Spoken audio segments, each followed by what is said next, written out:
أحبائنا المشاهدين، برحب بيكم معانا وحلقة جديدة وبرنامجنا أوبرا القاهرة، البرنامج اللي بيقدم لكم روائع الأوبرا المصرية منارة الفن والثقافة في مصر.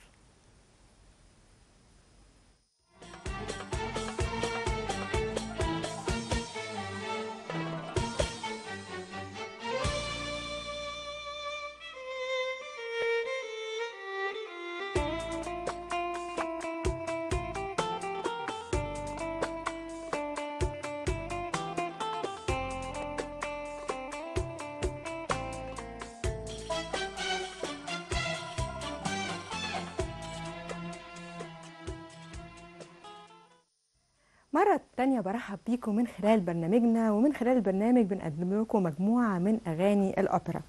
أول أغنية معانا النهاردة هي عاشق الروح.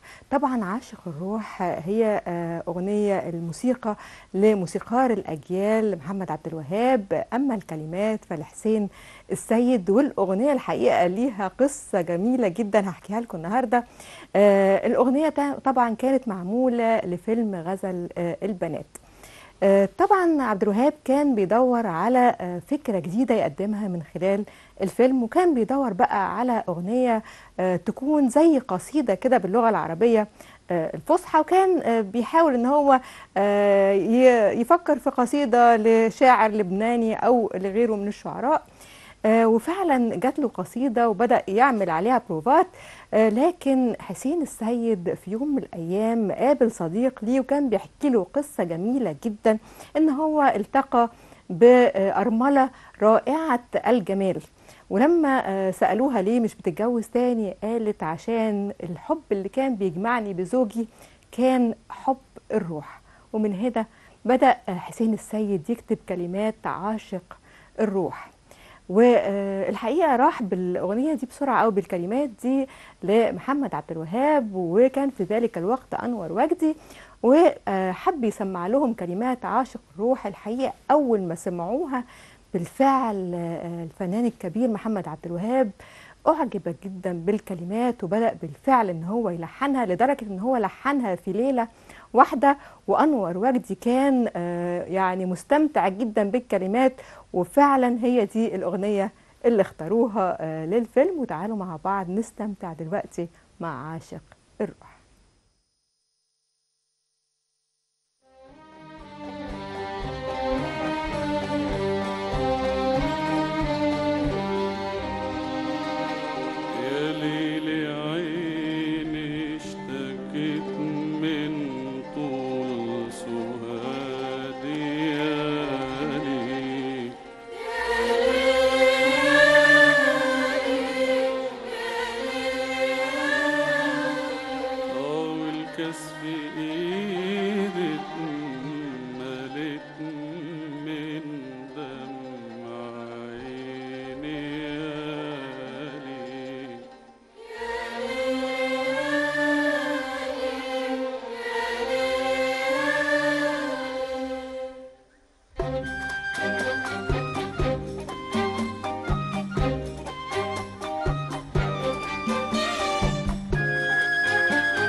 حتى العين في غفلتها بتصحى دموعها في خدودي، تسبح في الفضاء شاغل شغلني عن حطب عودي، وهبت وجودي علشان وعمري ما عشت للوجود.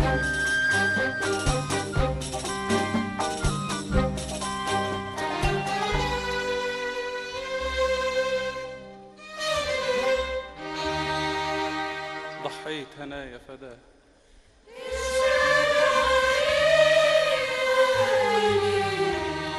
وهعيش على ذكراه.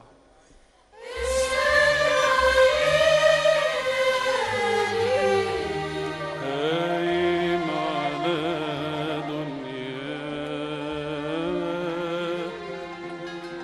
زي الضحى والليل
جنبك.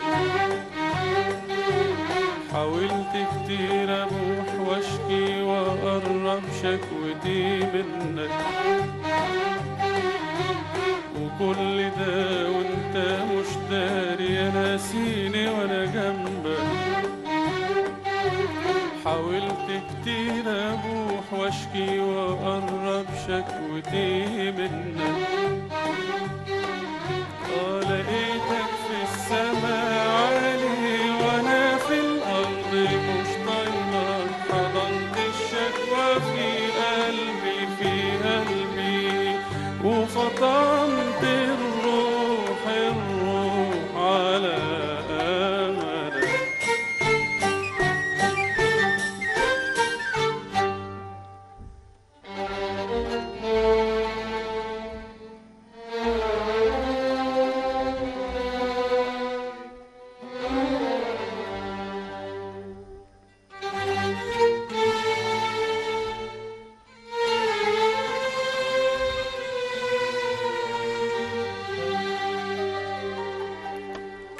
عشقت الحب في معبد بنيته بروحي وكياني، وخليت الأمل راهب ملوش عندي أمل تاني.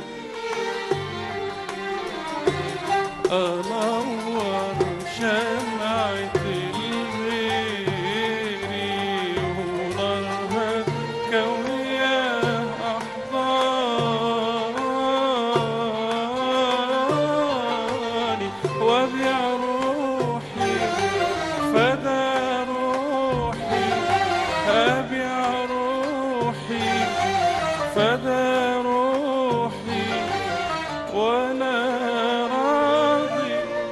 بحرماني.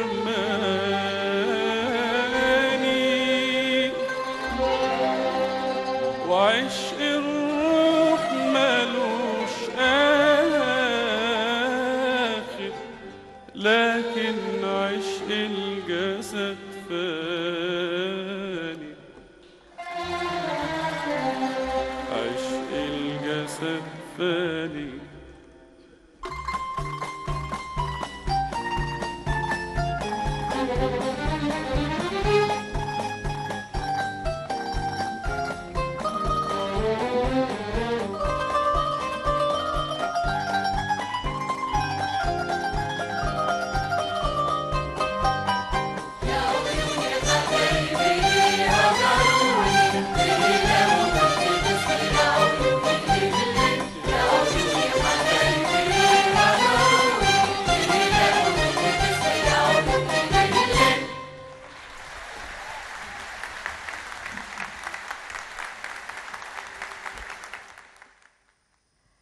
تعب الهوى قلبي والحلو مش داري، واحدة من الأغاني اللي كلنا بنحبها، لأن الحقيقة الأغنية دي اللي قدمها لنا اتنين من عمالقة الفن في مصر، الكتابة أو الكلمات للشاعر فتحي قورة. ولما بنتكلم عن الشاعر فتحي قورة بنقول إن هو شاعر البهجة. فتحي قورة من مواليد الشرقية سنة 19 أو 1919، والحقيقة عرف بشاعر البهجة لأنه فعلا كل كلماته كان فيها بهجة، زي يا سيدي أمرك وغيرها من الكلمات الرائعة. الحقيقة كل المطربين كانوا بيحبوا كلماته جدا، لأن فعلا كان فيها بهجة جميلة جدا وفيها ضحكة. مفيش أغنية من كلماته إلا كان فيها ضحكة وفيها ابتسامة. شاعر البهجة الحقيقة تعاون كمان مع منير مراد وقدموا مع بعض العديد من الأعمال. ولما تعاون مع محمد فوزي كان مستمتع جدا بكل كلمة بيقولها، وخصوصا لما نتكلم عن محمد فوزي بنقول إن هو كان من عمالقة الغناء، كان مجدد في كل شيء. كان أول فنان مصري يغني للأطفال، وكان أول فنان يكون بيحمل الطابع الاقتصادي ويبتدي يعمل شركة زي صوت الفن عشان يسجل عليها كل الأعمال الفنية، سواء أعماله أو لغيره من الفنانين. محمد فوزي قدم الكثير والكثير للفن في مصر. تعالوا مع بعض دلوقتي نستمتع بكلمات فتحي قورة والفنان محمد فوزي وتعب الهوى قلبي، لكن بصوت أحد عمالقة دار الأوبرا المصرية.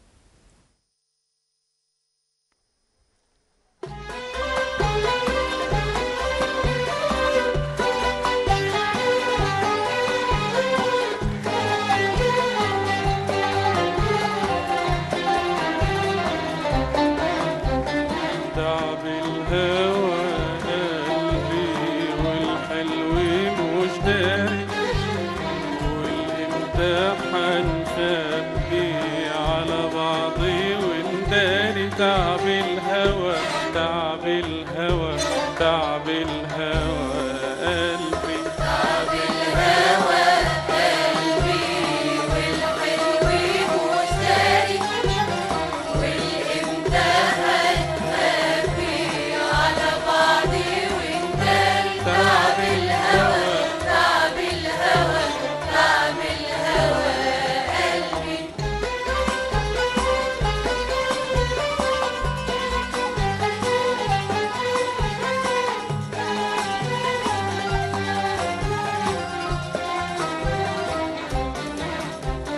حبينا ودارينا وليلنا بيطول، يا ريت ما خبينا على بعض من الأول، واصبرنا ما لقينا الصبر بينول، وقلوبنا وعنينا مش راضية تتحول. ضيعت أيامي من شوقي وهيامي، وانام بأوهامي واصحى على ناري على ناري. ضيعت أيامي من شوقي وهيامي، وانام بأوهامي واصحى على ناري على ناري. تعب الهوى تعب الهوى تعب الهوى قلبي، تعب الهوى قلبي والحلو مش داري، والامتحان خبي على بعضي ونداري. تعب الهوى تعب الهوى تعب الهوى قلبي.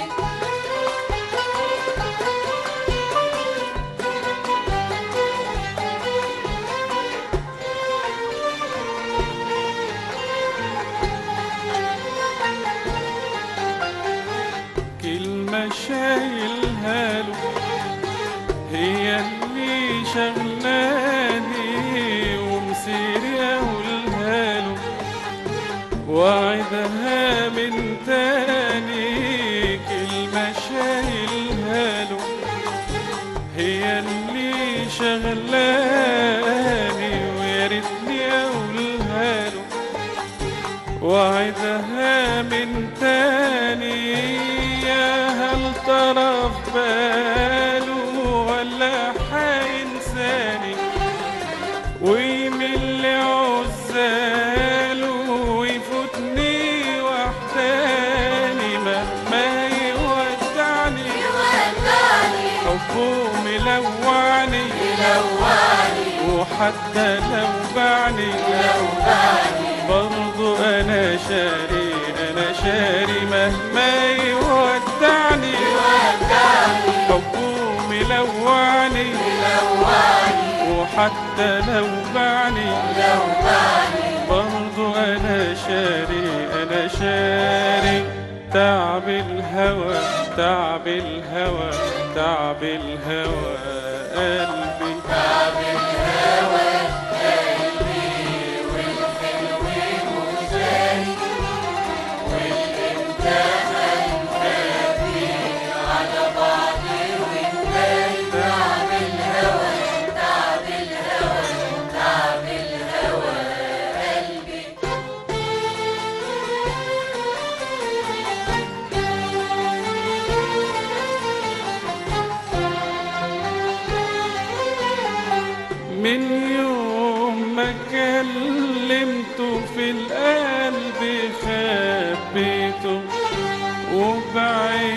نيمته وبرمشي غطيته، من يوم ما كلمته في القلب خبيته، وبعيني نيمته وبرمشي غطيته، وبإيدي سلمته الروح وحبيته، والقلب علمته الصبر وكويته. لا أنا قادر أحكيله ولا قادر أشكيله، وأخاف أناديله لبن وأسراري أسراري. لا أنا قادر أحكيله ولا قادر أشكيله، وأخاف أناديله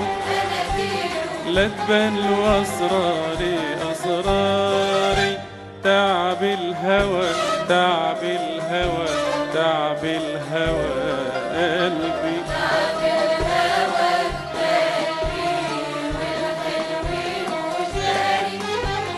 والامتحان خبي على بعض.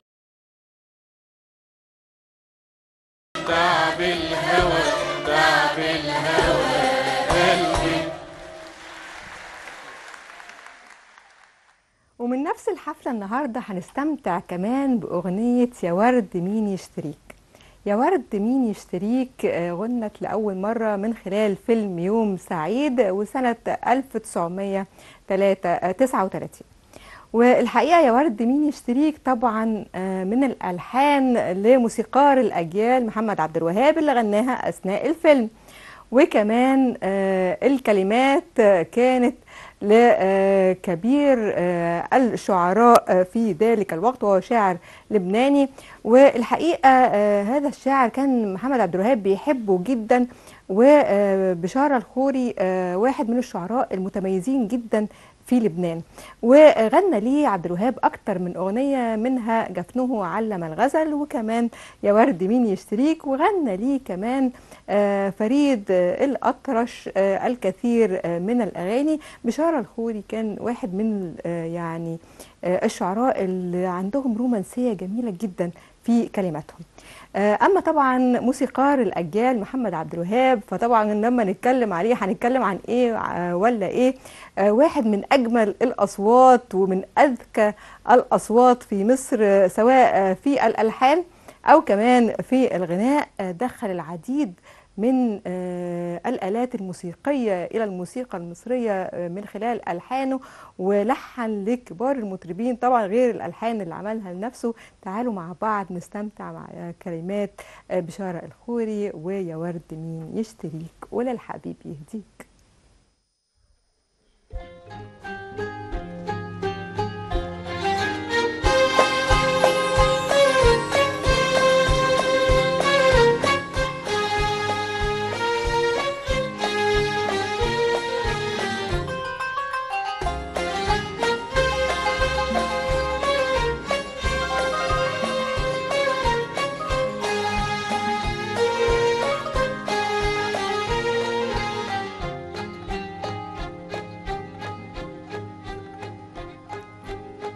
يا ورد مين يشتريك قول الحبيب يهديك. يا ورد مين يشتريك قول الحبيب يهديك. يهدي إليه الأمل والهوى والأمل يا ورد.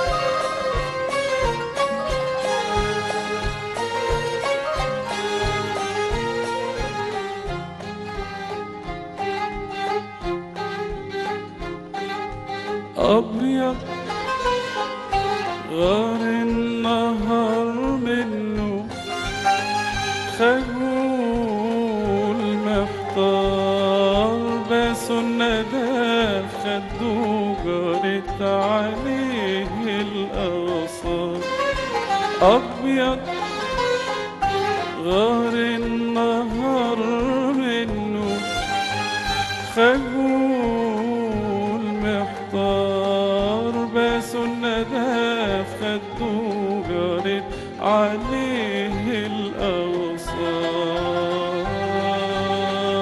راح للنسيم واشتكى جرح خدوده وبكى راح للنسيم واشتكى جرح خدوده وبكى راح للنسيم واشتكى جرح خدوده وبكى راح للنسيم واشتكى جرح خدوده وبكى أفدي الخدود التي تابت في مهجتي يا ورد ليه الخجل فيك يحلو الغزل يا وردي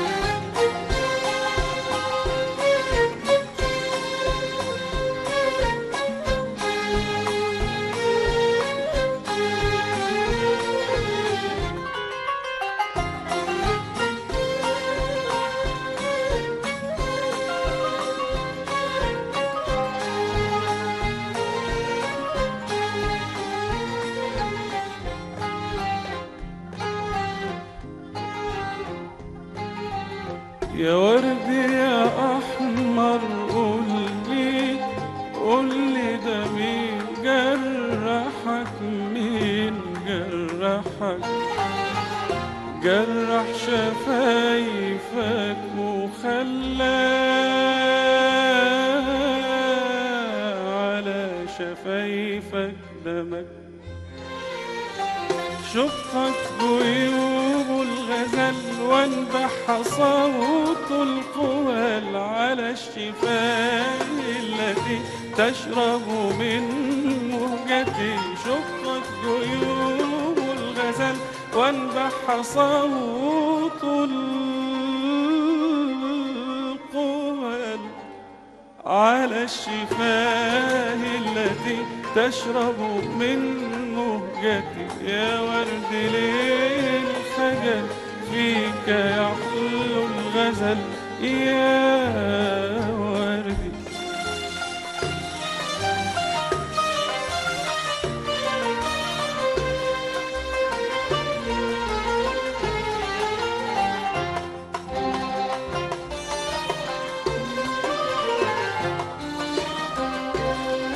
أصفر من السوم مأمن فرقة الأحباب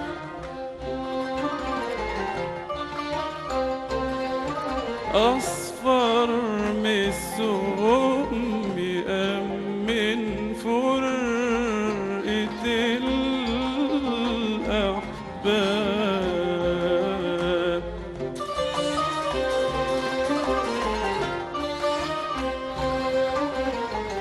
يا ورد هون عليك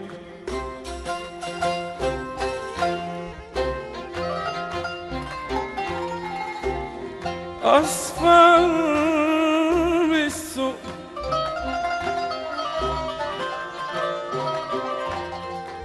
أصفر بالسوق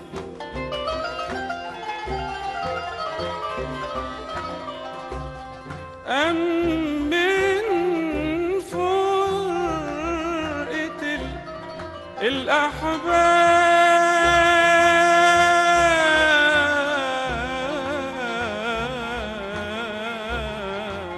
الأحباب يا ورد هون عليك يا ورد هون عليك يا ورد هون عليك يا ورد هون عليك يا ورد هون عليك عالبلبلك والهاد اسأل عليك الروح والظهر والأنهار يهتف أين التي وهبتها مهجتي، يهتف أين التي وهبتها مهجتي.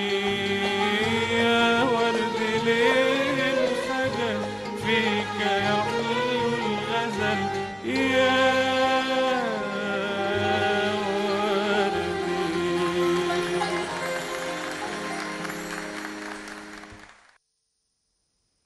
أحبائنا المشاهدين، وبكده نكون وصلنا لنهاية حلقتنا الليلة من برنامجنا أوبرا القاهرة. انتظرونا في نفس الميعاد الأسبوع المقبل وحلقة جديدة وبرنامج أوبرا القاهرة وروائع الأوبرا المصرية.